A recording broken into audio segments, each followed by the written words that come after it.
Hello everyone, hope you're doing well. Welcome to the West Ham Transfer Rumour Show.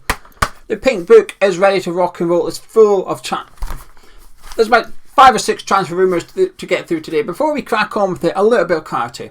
This is the West Ham United Transfer Rumour Show. This is not the Newcastle United Transfer Rumours. And the reason I say that is because pretty much every player we're linked with is also linked to Newcastle United. But this is the West Ham Transfer Rumour Show. There'll be no Newcastle United stuff in here. There's no Geordies. They're taking over the transfer window, but they will not be taking over Hammer's chat. So let's crack on with it. It took me about 2 minutes to make that. I hope you appreciate it. What's my life come to? Talking about make-up transfer rumours by the looks of it, to be honest with you. That will never change though. The cutouts will. Now, the first player we're going to take a look at today is Szalai of Fenerbahce. Attila Szalai. You've heard of him. We were linked to him quite a lot in the summer, actually. And he went on to play for Hungary at the Euros. And they did really, really well. They didn't make it out the group stage. Got beat by Portugal, remember? But then they went on to draw against Germany and France in the group stage. They played very, very well. Impressed quite a lot of people. And Szalai was one of those players that was very impressive for his country. We're being linked to him, 23-year-old centre-back. Now, the key thing here is he plays to the left of the centre-back positions. And I think that this is becoming important for me. It's always believed it was important to David Moyes as well, but from a geo perspective, can't really give you much insight into Szalai. I've only saw what you guys have saw, which is at the Euros. He looked alright, he's got a big reputation. Newcastle United are linked to him as well as us. But for the left-sided thing, so when Ogbonna got injured, it was sort of like, well, we'll be okay because Diop can play to the left, Zuma can play to the left, he's played there for Chelsea before as well, so we should be alright covering that side of it if you like. But then I don't think you get the best out of Zuma playing to that side. I think Zuma's game suffers a little bit playing slightly to the left. And then obviously we saw sort of Dawson and Diop. And when we saw them, I thought, right, we need a centre-back in January. We need a centre-back. But now, I want to see a left-sided centre-back so that he can go alongside Kurt Zuma. Because on Saturday, we're going to play Zuma alongside either Diop or Dawson. And probably Zuma will be on the left. And like I said, I think his game suffers a little bit. So I think it's becoming quite important that the guy we get in can play that side and let Zuma play on the right of the defence as well. So we get the best out of Kurt Zuma. And I think that's becoming important for me. So when I see a link to Szalai, I think this is good. 20 million euros, so it's just under 70 million British pounds is the price quoted, which is a bit northern of what I expect us to be paying for a centre-back. I think that would be sort of like David Moyes' maximum that he would like to spend on the centre-back in January. Hopefully this one's true. There's certainly a lot of smoke about it. Like I said, we have been linked to him a lot in the past. Whether it is true or not, I don't know. It makes sense though. I can see why. For the journalist that has made this one up, if a journalist has made this one up, then fair play, because at least you put a little bit of thought into it, a little bit of research to some extent, and it's almost a credible rumour. So fair play to that journalist, whoever you are. Next up is Kamara of Marseille. Now, since we last did a transfer rumour show, the landscape for Marseille has changed drastically. You know my thoughts on the link between West Ham and them, especially given that we've just acquired their scout, Georges Santos. He's at West Ham. There's a few players of interest that's been at Marseille for a couple of years now, Colette Carr being the main one. But this one's about Kamara. And the reason the landscape has changed is because they've just been hit with a 1-year transfer ban. So in July 2020, they signed Papagay from Le Havre. However, he'd already signed a pre-contract agreement with Watford. So his contract was running out at Le Havre, signed a deal with Watford, but he didn't move to Watford. He ended up moving to Marseille. So as a repercussion of that, Marseille have been handed a 1-year transfer ban. The club are going to appeal it. So Marseille are going to appeal that. So what that essentially does, they're just buying time. That is all Marseille are doing. Marseille are probably just buying time. They may get it overturned, but if not, they've bought themselves a January transfer window to do a little bit of business. And I think it's fair to assume that Marseille is going to assume that the ban will be upheld, and come the summer they won't be able to sign anyone. So they're going to have to do their business now, in January. So the last 2 weeks of the transfer window, Marseille are probably going to be a little bit busy. What we also know is Kamara's contract's running out. He's got 6 months to go on his contract, so he'll probably be leaving Marseille for free in the summer. So it sort of forces Marseille's hand a little bit. Perhaps they were maybe happy to let him go on a free and we'll deal with it in the summer. We'll replace him in the summer. But now, they can't replace him in the summer. as it stands. So what they're going to have to do probably is sell him now, get the money in and replace him with that fee. And the fee is believed to be in the region of £5 million. I think Kamara will be on the move. I think Kamara's going to leave because I think Marseille are going to be pressured into trying to buy players with the assumption that for the next 12 months after this window, so summer 2022 in the winter 2023, they're not going to be able to sign anyone. So I think Kamara's going to be on the go. So he's being linked to West Ham again for £5 million. So we'll wait and see if that one happens. It wouldn't surprise me. Again, another credible transfer rumour. The journalists, they've upped their game a little bit. And don't worry though, don't worry. There's a transfer rumour which just knocks all this down. The credibility doesn't extend throughout the rest of the show, unfortunately. But it does extend to our sponsors. The sponsor of this video is the One Football app. The link is in the description and pinned comments of this video. And a bit like Kamara in the summer, it's completely free, so get it downloaded to your phone. It's the best way to keep up to date with all the transfer going ons at your club, whether it be West Ham, whether it be Marseille, whether it be Watford. Get it downloaded to your phone. It says, "Oi, who's your favourite club?" You click it, you say West Ham, and then when you go load up the app, you click on your favourites, you click on West Ham United, and there you go. All the news and transfer rumours you need to keep up to date with the latest going on at West Ham United. Keep up to date with all the team news. It gives you updates from David Moyes' press conference, which will probably happen on Friday ahead of the Man United game. Then, of course, an hour before kick-off at Old Trafford, you'll get a notification on your phone that says, "Oi." It doesn't say "Oi," it just says teams lineups announced. So you click on it and it tells you Man United starting 11, West Ham starting 11 as well. And it's the best way of keeping up to date with the African nations. And we'll see how Saïd Benrahma gets on as Algeria are under the cosh. They're looking at an early exit. If they win their next game, they'll be alright. But how to keep up to date with it? The One Football app. Anyway, get downloaded today. Link in description below. Next player we're going to discuss. Now this is the exciting one, isn't it? Let's be honest. Fabio Cavallo of Fulham is exciting. Only 6 months to go on his contract as well, but a little bit different to Kamara because of his age. He's 19 years old. If you were to pinch him from Fulham, essentially, you've got to agree compensation. It may well go to a tribunal. If you can't agree between clubs, it goes to court, essentially. It's not normally a big fee, though. It's not normally a massive fee. So the price tag being attached to his head in the transfer reports at the minute is £5 million, which is a bit of a bargain, let's be honest with you. When we were linked to him in the summer, again, a third transfer rumour, the third player we've been linked to previously, I hadn't really heard of him. However, I can't remember which game it was. I remember watching Fulham on telly at the start of the season. Cavallo was playing, and Cavallo was dynamite. He just ran the game. He was unbelievable. You can play on the wing, you can play through the middle in attacking midfield position. Last night, Fulham were superb again. He was superb again. Silva really has got the best out of Cavallo at the minute, and he looks like the best youngster in the Championship. I would love to see him at West Ham United, and I'd prefer him to Jesse Lingard. I'm not going to say that again. I'm going to say it again. You didn't hear me. I'm going to rewind and listen. I would just love to see him come to us. We'd have to be a bit patient with him because he'd also have to get up to scratch with the Premier League. And the question is, will he jump ship? Because obviously Fulham, they look like they're going to get promoted, don't they? They should get promoted. So if he stays where he is at Fulham, he will have Premier League football next season. He will be sort of like the star man, if you like, in a Premier League team at just 9. Well, he'll be 20 at this point, 20 years of age, playing in the Premier League. Or he could go to a more established one. He's obviously keeping his options open. I'll be honest with you, I don't know why he hasn't signed a new contract at Fulham as yet. But there's a possibility of getting him out of Craven Cottage. We've got to make it happen. I think £5 million is a bargain today. If we were linked to him and we were willing to pay £15 million, I'd be okay with that. I'd say, yes, go West Ham. Go. That's a good deal. It looks like he's got the world at his feet, to be honest with you. He looks like one of those players. Sometimes you just watch a player a handful of times, you just know. You just know that player has got it. Whatever it is in your opinion, that player's got it. Fabio Cavallo is one of those players. You watch Fulham, you watch him play, you just know he's a star in the making. I've seen Fulham between 5 and 10 times this season, if you like. Not loads, but plenty enough. And every time I see him play, he impresses me. He's direct, he's fast, he's tricky.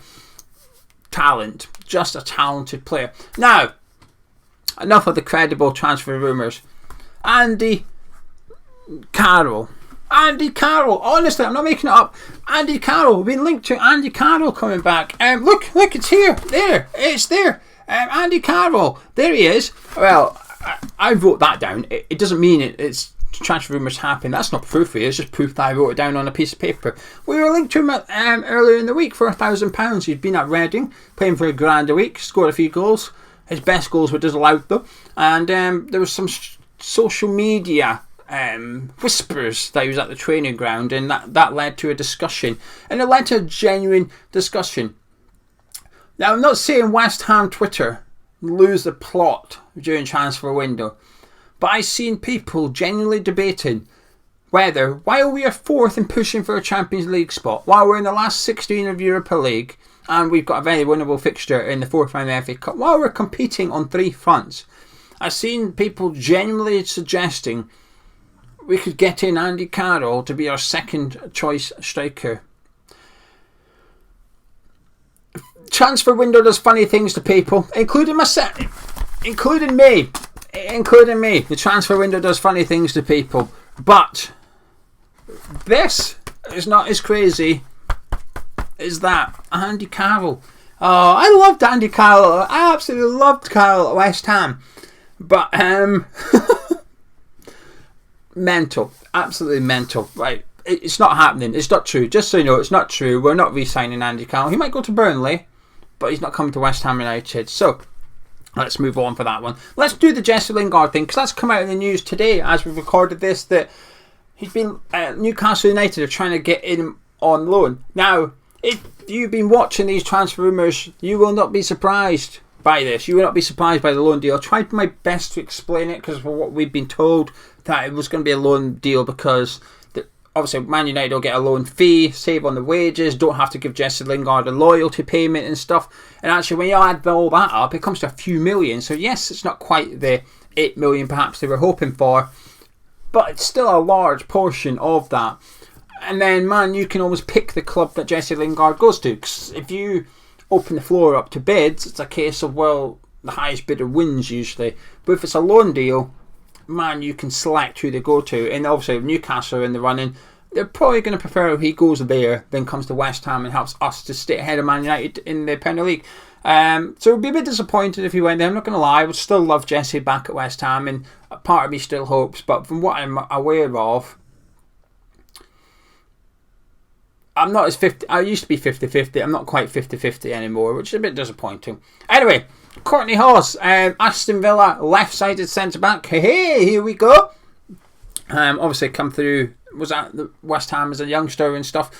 Can't see it. I can't see it at all, because when I first saw this link, I thought, alright, I can see why Moyes would like him. He's very dominant in the air, big lad, but in the air, he just wins everything. Every header, he wins. I will say this, in case you don't know who Courtney Horse is, he's better in the air than Craig Dawson. Now, Craig Dawson is fantastic in the air. That's his best attribute. Horse, better than Craig Dawson. I'm telling you, he is. He'll start for Villa this Saturday, I think, and this is why I can't see it. Konsa picked up an injury in their last game, so Courtney Horse had to come on, and he's currently Aston Villa's third choice centre back. I will be honest here, I don't know who their fourth choice centre back is, because they had Twanzebe on loan from Man United. He's now going to Napoli on loan, so they're technically a centre back down compared to what they started the season with Villa. Now, unless Aston Villa are planning on signing another centre-back, I can't see Courtney Horse being allowed to leave, whether it's a permanent or on loan, unless Villa have someone lined up. But for now, don't see it. Like I said, he'll start on Saturday, and they're playing Everton in the early game, so you can watch. If you're watching the game, you will get to see 90 minutes, hopefully, of Courtney Horse, and you'll be able to judge him for yourself. He's an alright Premier League centre-back. I think he's okay. I don't think... Would I have him at West Ham? I would. But only because I'd imagine the outlay for him would be relatively low. I think he's somebody that will be content with being third, fourth choice at West Ham. I think he'd be okay to... Well, he's doing it at Aston Villa, isn't he? He's third choice at Aston Villa, and he's not kicking off or anything by the sounds of it. He's a good age, 26 years old, plays to the left side centre-back. He ticks a lot of the boxes. Is he good enough to... If Kurt Zouma and Obona were fully fit, as well as Diop and Dawson, is he good enough to get into our starting 11? No. I'm not even sure he's good enough to get on the bench, because you'd only want one, at the most two of those on the bench, wouldn't you? So a good addition to the squad depth, but not necessarily an improvement. It's certainly not an improvement on the starting 11. He would be one of those that's sort of like getting somebody in for numbers, if you like. But we need that at the minute, unfortunately. We do need that. And Conor Coventry has gone on loan to MK Dons. Not a surprise. The difference with this one is it looks like West Ham have done a little bit more research into where they're sending him. I've been very critical in the past of West Ham loaning players out and getting the clubs wrong. I think we massively got Conor Coventry's loan wrong. It's been a waste of 5-6 months for him at Peterborough. Peterborough don't suit the play. And this is from Peterborough fans. This is not my opinion. When they announced that Conor Coventry had returned to West Ham and stuff, also we did a video about a month ago where we got the opinions of a Peterborough fan and a Sunderland fan about the loan players. And the fan on that and the fan replies was just saying it's a good player, wrong club. We don't play the football that Conor Coventry plays. The style we play means he can't play. And that's where I go back to West Ham and I think, well, why have you sent him there? Why have you sent him to Peterborough who don't play the way that would suit Conor Coventry? I thought it was a bit of a baffling loan move. Now, apparently this one is the opposite, that MK Dons does play the way that Conor Coventry does. I can't say for sure if they do or not. I don't know. I don't watch MK Dons. But hopefully that this loan move works out for him because it's quite a pivotal point. We had the Josh Cullen period where he was forever out on loan. Will he, won't he at West Ham? And I still think we made a bit of an error letting Josh Cullen go. I think we would have utilised him this season. And to be honest with you, I think we would have utilised Conor Coventry in the second half of this season. Could he have done any worse than, could he have come on against Leeds United at the weekend? Possibly. We certainly needed a centre midfielder. We're not going to use Alex Kral. And we'd just be well keeping Conor Coventry around and using him. But anyway, away to MK Dons he goes. Good luck to him. And I genuinely hope it works out because we could do with him playing well. Because we need to replace Mark Noble. And Alex Kral. At the end of this season, Kral and Noble leave. That's 2 senior squad players gone in the same position in centre midfield. We need to replace them. If Conor Coventry can be one of those, happy days. The last one I'm going to talk about is Bellota Diaz, Blackburn's striker. I'll be honest with you, I'm not too keen. Now, I'm not saying it's Adam Armstrong when we were linked to him when he was at Blackburn, funnily enough.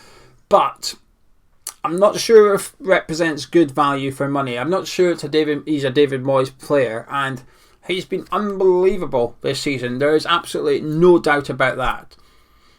But when you sign a player from the Championship, not Fabio Cavallo, ignore him. When you sign a player from the Championship, I want to see more than 1 year of good football. Do you know what I mean? I think if you're going to go get a centre back, you want at least 3 years of solid Championship football as evidence that he's going to make it in the Premier League. So far, we've had half a season of Bellota Diaz. Now, it's been a fantastic half a season, don't get me wrong. But because of that, he's touted at 20 million and stuff. I don't think it's good value for money at all. I think there's much better value out there elsewhere in European football. And I'd much rather we used our new scouting and recruiting department to go and identify one of those players and bring them in for less than go to the Championship and get somebody who, like I said, he's done well for 6 months. But there's not enough evidence for me that A, he suits David Moyes, or B, he can do it in the Premier League. There's just not enough to make me feel confident. And it is a little bit Adam Armstrong, actually. We've seen players who have done it better in the Championship for longer than Bellota Diaz. Neil Maupay is probably a prime example, who's done alright in the Premier League. Neil Maupay, he's done okay. But that is it. He's done okay. Ollie Watkins is obviously superb. Ivan Toney's doing okay at Brentford this season. Okay, he ruined the Championship, Ivan Toney, and he's done alright so far. But that's it. Mitrovic, we all know how crap he was last season at Fulham. This season, 27 goals in 25 games. There's a big jump from Championship to the Premier League. Can Bellota Diaz do it? Possibly. I'm not sure if I want to find out at West Ham United though. Anyway, there's your transfer rumours for you. Hope you've enjoyed it. Let me know in the comments what you think about the transfer rumours. Like I said, for me, striker on the left-sided centre-back in this window will be good. What is it, the 19th today? The 19th. The clock's ticking, isn't it? A week on Monday, the transfer window shuts. So we play Man United, and there's only 9 days left of the transfer window. So it's crunch time. Let's get some players in and all that. But I'm sure we'll make some signings, but who? and what is the key question, I guess. Anyway, drop a like on the video if you enjoyed it. Subscribe if you're new around here. Myself and Gonz will be back tomorrow with our Man United preview. Catch you in a bit.